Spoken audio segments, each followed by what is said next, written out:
Dios les bendiga, hermanos. Mi nombre es Pablo Hernández. Y yo soy Ale López y ya va a empezar el culto. ¿Ya viste la hora que es? Ya sabes que hay mucho tráfico.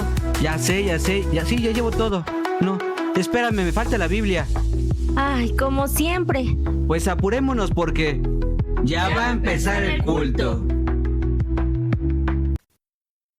Hermanos, Dios les bendiga. Bienvenidos a un nuevo episodio. En esta ocasión tenemos la bendición de tener con nosotros al hermano Daniel Cid, que es miembro de la Sociedad de Matrimonios. Hermano Daniel, Dios le bendiga mucho. Dios le bendiga, hermano. El día de hoy vamos a tratar un tema difícil, controversial para muchos, que es el adulterio. Y en esta ocasión la lectura base se encuentra en el libro de San Juan, capítulo número 8, versículo 4 al 7. Le dijeron: Maestro, esta mujer ha sido sorprendida en el acto mismo del adulterio. En la ley nos mandó Moisés apedrear a tales mujeres. Tú pues, ¿qué dices? Mas esto decían tentándole para poder acusarle. Pero Jesús, inclinado hacia el suelo, escribía en tierra con el dedo, y como insistieran en preguntarle, se enderezó y le dijo: El que de vosotros esté sin pecado, sea el primero en arrojar la piedra contra ella. Hermano Pablo, Dios te bendiga. Hermana Ale, Dios te bendiga. Hermano Daniel, Dios le bendiga. Muchas gracias por estar con nosotros. Y lo primero que dije cuando escuché el título fue: qué bueno que no estoy casado! ¿Qué es el adulterio, hermano Daniel? Bueno, lo pensaba expresar en la predicación, que ahí podemos encontrar variantes, pero concentrándonos en lo que dice en la Biblia, pues está descrito desde el Levítico, Deuteronomio también. Es tener relaciones sexuales fuera del matrimonio. En especial es condenado en la mujer. El hombre sí, pero siempre y cuando esté casado. Si no está casado, en el Antiguo Testamento al menos no se considera como adulterio. No, ya. Dice la hermana Ale que ya no quiere hablar. En el Antiguo Testamento, por ejemplo, las mujeres eran como más condenadas a morir o a ser repudiadas o ser desestimadas por este acto del adulterio o por cualquier otro pecado. Y esto me parece sorprendente, esta lectura, porque el Señor Jesús nos está mostrando: tú estás libre de pecado para estar haciendo esto que dice la ley, porque esto es lo que requiere la ley, que nosotros vivamos una vida limpia, santa, íntegra. Y entonces el adulterio nos deja mal parados, porque más allá de algo físico, algo material, humano que nosotros pudiéramos hacer, existe el adulterio espiritual. Así es. Con base en esto, bueno, se puede obtener desde el Antiguo Testamento cómo Dios eso hace mención justamente al adulterio espiritual, donde es la infidelidad a Dios. La infidelidad de Dios, que también Dios la repudia y pues la castiga, y la infidelidad al final es una separación de Dios, y la separación de Dios pues nos trae muchas consecuencias negativas. La principal pues es la pérdida de nuestra salvación. Y es que yo estaba pensando de por qué se le da mayor castigo a la mujer, ¿no? Porque en el Antiguo Testamento vemos que, como lo mencionas y lo referías bien, hermano Pablo, el hombre siempre ha sido cabeza de la mujer.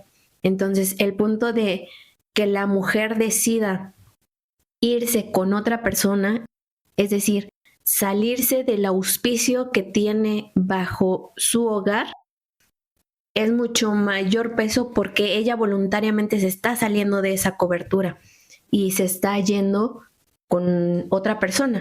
Es lo mismo que pasa en el ejemplo de la parte espiritual. Es la esposa quien está decidiendo voluntariamente salir del auspicio de Dios, que es grande en misericordia, e irse detrás de otros dioses. Entonces, yo creo que por eso es la parte de que a la mujer se le señala más, porque ella voluntariamente deja de estar bajo el auspicio del hombre. Sí, al final la mujer ha sido siempre indefensa en ese sentido. Ella está sujeta al varón, y ella depende del varón para subsistir. Entonces, en el momento que ella comete adulterio y se rompe esta relación matrimonial, entonces ella queda en desamparo. Aún así, ella es más castigada, porque es la que termina perdiéndolo todo. Pero a pesar de que, bueno, sí está descrito la forma de que debe de ser condenada, que debe haber testigos y demás, pero aún así, por lo que yo he investigado, no es algo tan frecuente o recurrente que suceda que venga el juicio y venga que al final la terminen matando a la mujer o al hombre si a los dos pertenece el castigo.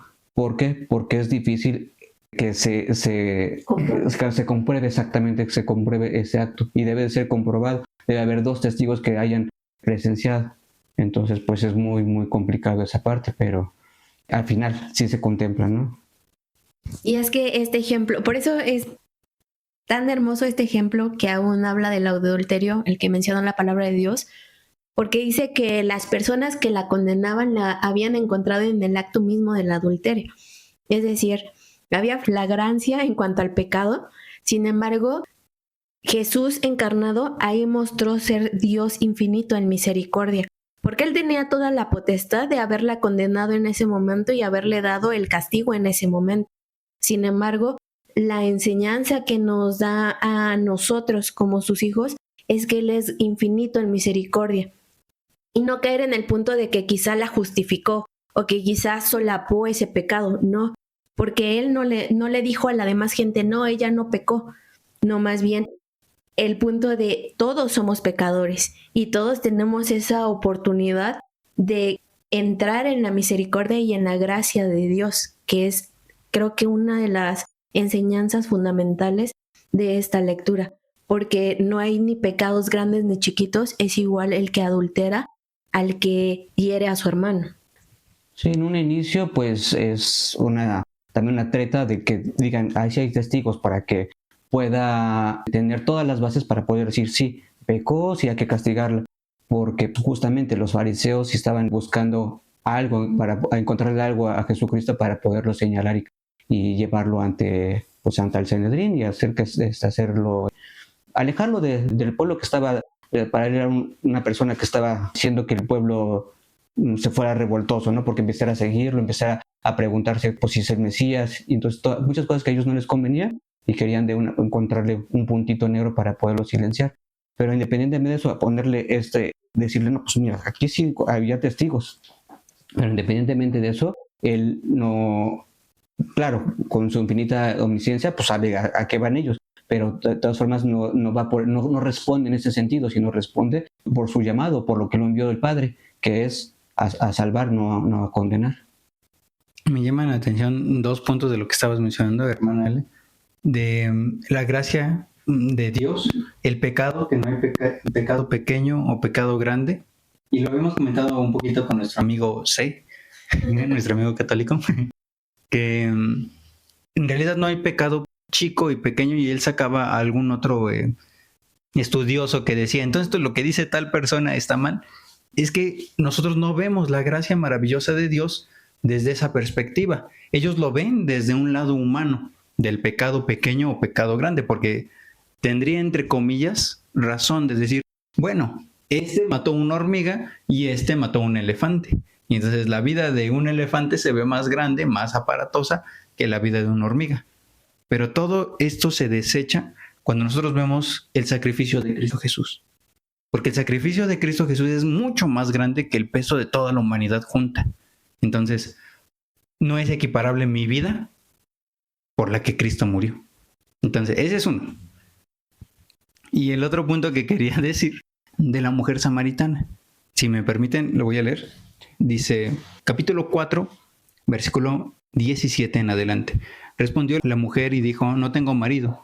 Jesús le dijo, bien has dicho, no tengo marido, porque 5 maridos has tenido, y el que ahora tienes no es tu marido. Esto has dicho con verdad. Qué interesante, ¿no? Porque eso es adulterio. Cuando dejas a uno para ir con otro. Quizá no en el sentido de que sigan casados, porque pudo haber muerto quizá uno, ¿no? Pensando benevolentemente hacia la mujer samaritana. Pero el punto de los 5 maridos que haya tenido, o es la muerte o... ¿No? O la mujer samaritana es la muerte, o Ya lo entendiste. Ya lo entendió. El hermano de mí es, no, que explique eso. Es que con ella han muerto 5 hermanos. Entonces, ¿quién es la culpable? ¿Los maridos o ella? Pues ella. Perdón. O está en adulterio. Y entonces, cuando nosotros vemos cómo Dios, el Señor Jesucristo, restituye a la mujer de, pues, 5 maridos, ¿no? Y a través de ella fue que el pueblo de Samaria empezó a conocer, dice, ya no creemos por lo que tú nos has dicho, sino por nosotros mismos. Entonces es maravilloso cómo el Señor Jesús viene no a condenar, como dice usted, amado hermano Daniel, sino a levantar a los hombres y a las mujeres y restituirnos. Este pecado de 5 maridos has tenido es adulterio. Pero qué tan grande es el amor de Dios que nos está levantando. Y justamente iba a tocar ese punto y le iba a hacer la pregunta al hermano Daniel Cid, que tiene la bendición de estar casado, porque el pecado siempre va a tener una consecuencia. O sea, si bien la gracia de Dios y el perdón de Dios lo podemos tener, también las consecuencias del pecado son sobre la vida del pecador, porque Dios no solapa el pecado, le da el justo pago a todos y cada uno de nosotros. Entonces, es muy cierto que el adulterio causa un daño. Y yo creo que por ahí se van muchos cuando empiezan a medir el tipo de pecado, si es grande o pequeño, respecto del daño que causa. Pero, ¿qué daños podría causar este pecado tan grande? En la parte material, entre un matrimonio, pero también en la parte espiritual, hermano Daniel. Pues en el aspecto material o sexual con el matrimonio, al mermar la confianza con la pareja hace que se generen conflictos muy graves donde ya no se puede llevar una convivencia. Y pues lo que yo estaba viendo de forma un poco general es que aproximadamente entre 60 y 70% de las personas o de las parejas que sufren este acontecimiento del adulterio terminan divorciándose. Y bueno, no solamente eso, el daño es para ellos como pareja, en la desconfianza y después poder establecer en esa sociedad una nueva pareja, sino también en los niños, en los hijos. Es un daño que se les genera, que generalmente esos niños vuelven ellos también caen, cuando son adultos, caen en lo mismo, ya sea adulterio o en divorcio. Entonces el porcentaje es bastante alto. Y ahora en la sociedad, lo que también estaba viendo, que eso ha aumentado, padres que minimizan o toleran el divorcio en el núcleo familiar, hace que haya otros más pecados o otras más conductas negativas dentro del ámbito familiar. Entonces, pues sí, y al final la célula familiar afecta a la sociedad. Entonces es un impacto bastante grande. Ahora en el espiritual, de lo que comentaba, lo que termina dañando es nuestra relación con Dios. Y al final, pues es la condenación eterna. La muerte. Uh-huh.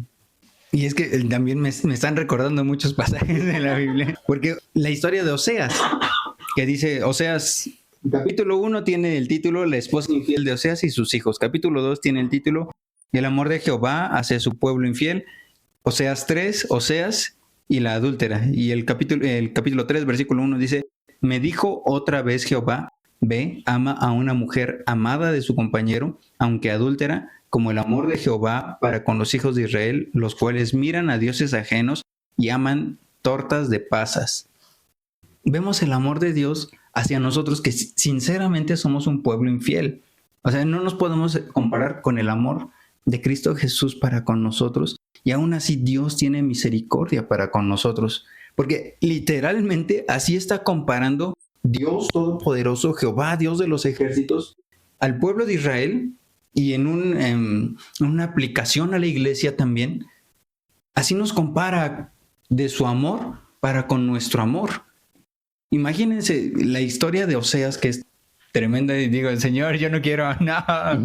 Oseas, porque le dijo, ve y ama a una mujer amada de su compañero. Qué difícil es para quizá el agraviado perdonar. Y aún así Dios muestra su amor para con nosotros, en que siendo pecadores, Cristo murió por nosotros. Y es que es muy interesante el punto que tocan, porque es ahí que vemos la consecuencia de la sociedad que hoy estamos viviendo. Han sido cadenas generacionales derivados quizá de un problema entre un matrimonio. Creo que, como bien lo menciona el hermano Daniel, destruye a la familia. No solamente es entre los cónyuges el daño que se causa, sino también en los niños. Y al destruir a la familia, no solamente se está destruyendo una familia, sino se está destruyendo un núcleo más grande, que es la sociedad. Y hoy día lo estamos viendo, que gracias a familias destruidas han entrado fácilmente ideologías de género, han entrado fácilmente estas familias compuestas que dicen, pues tú con los míos y yo con los del otro, y ya se generan familias compuestas que no es un ámbito sano, aunque no les guste reconocerlo a la sociedad del día de hoy. No es sano que un niño esté una semana con su mamá y no vea durante esa semana al papá y luego se vaya con el papá y ese papá ya tiene otra familia. ¿Por qué? Porque no genera el niño una identidad firme. Entonces, podemos quizá minimizar este pecado como lo es el adulterio, pero vemos que el daño es muy grande. Y en la parte espiritual, pues ni se diga. Es una parte del engaño del diablo, justamente en estos tiempos de la apostasía, es justamente deshacer la familia, el núcleo familiar, algo que pues diseñó Dios, y si lo tira, pues tira un montón de cosas el enemigo. Entonces, pues el diseño perfecto de Dios ha sido vulnerado ya desde hace varios años. Sí, y hemos visto en este último tiempo que incluso pastores han caído en este tipo de pecado, de iglesias muy grandes que han sido señalados, y desgraciadamente no solo ellos han caído, sino han permitido que la iglesia pues sea dañada a través de pues un descuido espiritual, porque repito otra vez, no somos casados, el hermano Pablo y yo, pero pues creo que todo empieza por un descuido espiritual. Usted mejor que nadie pues sabrá que hay más problemas en el matrimonio, pero creo que como todo pecado empieza por un descuido espiritual individual. Sí, la sociedad que está alejada de Dios, pues lo atribuye a otros factores, ¿no? Pero uno como cristiano debemos estar conscientes de que todo eso tiene que ver porque no tenemos una relación estrecha con Dios y no consideramos lo que es el matrimonio, que no solamente es un pacto entre dos personas, sino como cristianos consideramos que ese pacto lo tenemos también con Dios. Y entonces es un pacto que aún es más agravante, pero la sociedad ajena a Dios es muy fácil, porque es un papelito que firmo, o es un papelito que ni siquiera ya firmo actualmente, porque dicen, no, ya para qué firmo yo un papelito, para simplemente nos gustamos, nos juntamos y ya, no necesitamos casarnos. Desde ahí a Las Vegas. Viva Las Vegas. No, es que es muy, muy cierto esto que nos está diciendo hermano Daniel, porque el mundo ya ni siquiera se quiere casar. Y entonces ya no existe el adulterio, ya no existe el pecado. ¿Para qué necesitamos un salvador si no hay pecado? Se minimiza tanto el acto de la fornicación, del adulterio, de todo este tipo de cosas, que nosotros mismos ya estamos así como, bueno, la iglesia tiene que aceptar el adulterio, tiene que aceptar la fornicación, tiene que aceptar diferentes pecados, y nosotros, para tener congregantes o para tener, no sé, simpatía, para tener una iglesia sustentable, aceptamos cualquier tipo de personas o barbajanes que vengan a imponer su estilo de vida a la iglesia, pero siguen haciendo como bien les parece. Y había un pastor que decía, le preguntaban, si un pastor cayó en adulterio, ¿puede ser restituido y puede volver a ministrar como pastor? Y este ministro decía, ok, voy a partir tu pregunta en dos. ¿Puede ser restituido? Sí, porque Dios puede hacer nuevas todas las cosas. Pero le va a ser muy difícil volver al punto en el que había estado. ¿Por qué? Porque él, por sus deseos carnales, decidió degradarse a un punto muy bajo. Y si bien Dios restituye, la carne siempre va a buscar. Y darle rienda a que un espíritu como lo es el de adulterio gobierne su vida, porque a ese pastor que mencionaban lo habían cachado, no es que él hubiera querido confesar su pecado, sino que lo cacharon y pues ya tuvo que decir, pues sí estoy en este pecado. Bueno, pero si ni siquiera él lo reconoció, es un punto más en contra a toda esta situación. Pero sí, estoy de acuerdo que sí puede ser restituido porque justamente Dios quiere eso. No importa que sea el pecado más que consideramos, como dice hermano, más grande o más chiquito, pero Él nos quiere restituir, quiere que estemos con Él. Pero regresar a ser ministro o ser pastor, pues yo creo que no, porque vemos en la Biblia que menciona cómo debe ser un pastor, le menciona a Timoteo, y entonces ya no va a ser ejemplo, ya no va a ser ejemplo. Entonces ahí sí, lamentablemente yo creo que ya no podría ser candidato o poder otra vez ser pastor. Y es que quizá nuestros oyentes digan, está siendo muy severo, pero la palabra de Dios es clara. Y nosotros ni le quitamos ni le ponemos. La palabra de Dios es una. Y aunque sí reiteramos el punto, Dios restituye y puede hacer lo que Él quiera porque es Dios y en su sola potestad vino a morir por nosotros. Pero el punto de que nosotros querramos ser restituidos, porque ese es el otro. Este pastor que estás mencionando, me parece que sigue manteniendo a la concubina, ¿no? Porque llevó casado como 30, 50 años, no sé, ya con hijos y toda la familia, y de repente tuvo a la otra y creo que llevaba 30 años también, ¿no? Así de... Él no quería ser como... El ejemplo es este pastor, y él no quiso ser restituido, porque si hubiera querido ser restituido, él mismo dice, ok, yo estoy en pecado. Y quiero volverme a Dios, quiero dejar esta mala forma de ser. Y hasta el punto en que fue descubierto es en que puede ser restituido, pero es aún más difícil por este punto que están mencionando. No reconoció él su pecado, sino se lo señalaron. Pues casi como David, ¿no? Él lo reconoció, incluso lo trató de encubrir. Tuvo que llegar este profeta y decirle, ¿sabes qué? Te cuento una historia, pero es tu historia. Sí, lamentablemente cerramos los ojos o tratamos de cerrar los ojos para decir, pues si no lo veo, no cuenta, no cuenta mi pecado, ¿no? Pero tenemos a un Dios que todo lo ve y nos ama, y por eso nos confronta. Nos confronta porque quiere que reconozcamos nuestro pecado. Hermano Daniel, ya para concluir, algo que usted le haya llamado la atención de esta reflexión que ya preparó, que nos quiera compartir, algo que le haya gustado, algo que diga, quédense con esto. Todo. Pues a mí lo que al momento de estar preparándolo, y se ha mencionado un poco, es que este texto lo voy a juntar para leerlo al principio con los hermanos, con Deuteronomio, que habla del castigo al respecto, que es, como lo menciona la hermana, muerte. Y es eso, o sea, el romper el pacto matrimonial, romper el pacto con Dios, es muerte.